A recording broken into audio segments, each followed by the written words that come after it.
Hello, boys and girls. Sapplecore666. In case you're wondering, yes, I am in my car.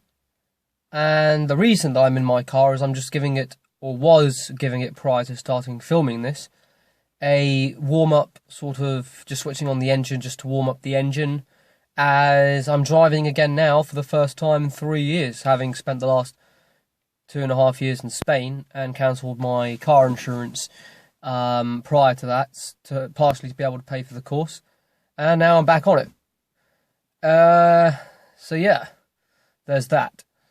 Anyway, this video is basically part 2 to Irrelevant Al, and now I'm being even more irrelevant because the topic of this video dates back well over a month.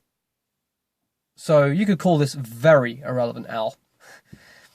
The topic of this video is the song that Nile recently released. That is going to be on their new album, which I'm looking forward to, by the way. The song is called Call to Destruction, and they released a lyric video online on YouTube for the song.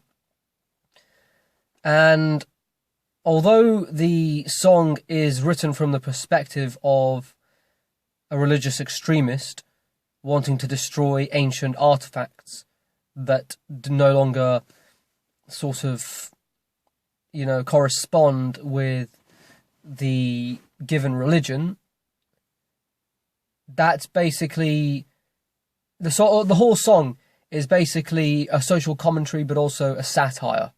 And I'm going to link the song and the video with the lyrics in the description down below.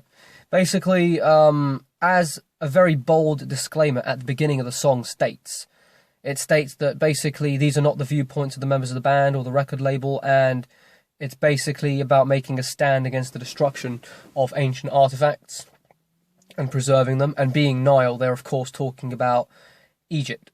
And being that the main religion of Egypt is Islam, the religious extremist sort of component is of course relating to Islam, as is pretty obvious from the lyrics. And despite this very bold disclaimer at the beginning, there's still a few idiots in the comments section commenting one of two things.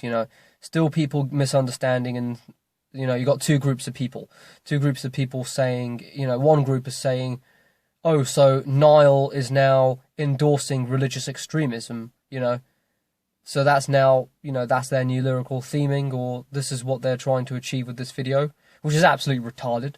And then you've got the other group, which I spotted myself, who saw the satirical side of it and were immediately quick to comment with things like, yay, finally a metal band that's writing lyrics anti-Islam as opposed to anti-Christian for a change. And they basically saw that as a jab Islam. If they didn't see it as Nile endorsing radical Islam, they saw it as Nile basically condemning Islam as opposed to radical Islam, when as a matter of fact they are not only condemning radical Islam, they're condemning radical anything, and they're condemning the destruction, more than anything, as it states in the beginning of the video, that some people clearly on YouTube are too stupid to understand. They are basically condemning the destruction of ancient artifacts. So a lot of misinterpretation by a lot of very stupid people on YouTube. And yeah, the song itself, well, I'm planning to do an album review when I actually buy the album, but the song itself is just Nile on top form. Just, there's no subtleties in it. It's just flat out death metal assault for the whole 9 or 6 minutes, 6 to 9 minutes of the whole song. Absolutely bludgeoning, just everything you'd want in a death metal song. It's fantastic. And yeah, I'm not sure when exactly the album's out. I think it might be already out, but yeah, I'm definitely going to try and get a copy of that. So yeah, this has been part 2 to Irrelevant Al. Very irrelevant Al, might I add. And you've just seen my car for the first time ever, and I've seen it for the first time in 3 years. And yeah, you're probably having trouble seeing me right now because of the poor quality of the light in here, but whatever. Yeah, that's pretty much the 2-part series of Irrelevant Al concluded. Should be called Really Irrelevant Al, now that we've surpassed a month. Being that I had these videos and topics to talk about for a month, and I thought, you know what, I know they're irrelevant, but I'm going to talk about them anyway. Because why the fuck not? Anyway, so, as usual, if you like what you saw, subscribe, tell your friends, comment if you want, don't comment if you don't want. Thanks for watching, see you next time.